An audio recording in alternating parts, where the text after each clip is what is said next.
Merci. La parole est à Madame Frédérique Massat. Merci, Monsieur le Président. Ma question s'adresse au Premier ministre. Monsieur le Premier ministre, les difficultés que traverse le secteur agricole ne sont pas nouvelles. Ainsi, en 10 ans, le nombre d'exploitations a diminué de près de 25%. Des événements récents, tels que l'embargo russe ou la mise en application de la directive nitrate, ont accentué les préoccupations d'une profession qui a fait l'objet d'une attention constante du gouvernement et de sa majorité depuis 2012. En effet, pour accompagner l'évolution des pratiques agricoles, pour soutenir la compétitivité des exploitations, pour réaffirmer le rôle de nos agriculteurs dans le tissu productif, une réforme d'envergure a été votée avec la loi d'avenir sous l'autorité du ministre Stéphane Le Foll. Grâce à l'action du président de la République et du gouvernement, la politique agricole commune a pu être réorientée. Concrètement, plusieurs mesures ont permis de renforcer et de soutenir notre modèle agricole, parmi lesquelles le pacte de responsabilité et de solidarité qui permet aux exploitations agricoles de voir leurs marges préservées, mais aussi la bannière Viande de France pour soutenir l'origine française des produits.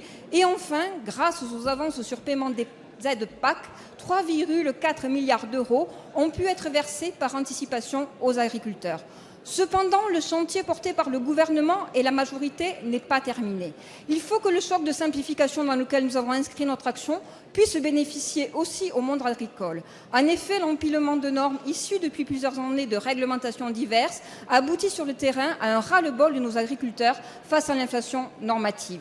Bien que des règles et des contrôles soient nécessaires pour garantir la qualité de nos produits et protéger notre environnement, leur mise en œuvre doit être simplifiée, clarifiée et coordonnée.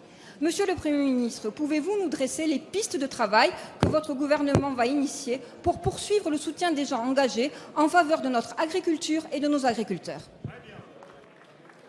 La parole est à Monsieur le Premier ministre Manuel Valls et je vous demande de baisser le bruit de fond, s'il vous plaît. Monsieur le Président, Madame la députée Frédérique Massat, vous connaissez bien ces questions et vous le savez, les agriculteurs traversent des difficultés, nous en avons tous pleinement conscience, ils nous le disent aujourd'hui même. Des hommes, des femmes qui travaillent sans relâche et doutent tout simplement parfois de l'avenir de leur métier et de leur exploitation. Nous avons entendu et j'ai entendu leurs craintes. Aujourd'hui, comme vous l'avez indiqué, de nombreuses filières sont dans une situation économique difficile pour des raisons différentes. L'impact de l'embargo russe, Stéphane Le Foll y est revenu hier, la volatilité des marchés ou les mauvaises conditions climatiques. Nous avons aussi entendu leurs interrogations et leurs doutes. Certains agriculteurs se sentent menacés dans leur activité par la multiplication des réglementations qu'ils doivent satisfaire, par les nombreux contrôles auxquels ils sont soumis, par les relations commerciales de plus en plus déséquilibrées avec la grande distribution. Et puis, ils ont des inquiétudes concrètes qu'ils expriment à propos de la directive nitrate ou sur les questions liées aux ressources en eau.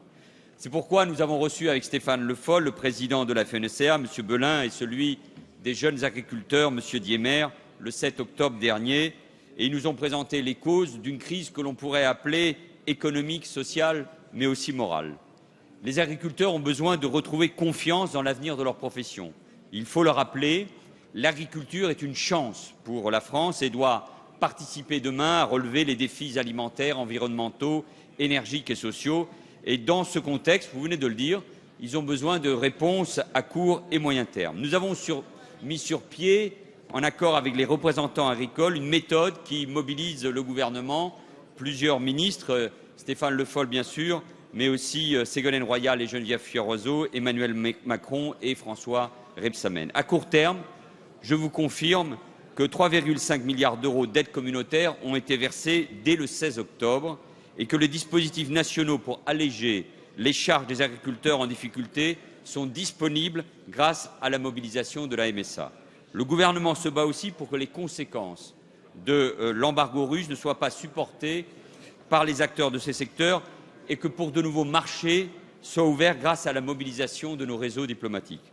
À moyen terme, des chantiers ont été engagés pour appliquer pleinement des dispositions de la loi sur la concurrence du Code des marchés publics, pour simplifier et moderniser les réglementations en vigueur, en particulier sur l'environnement, pour mobiliser la recherche et l'innovation dans ce secteur.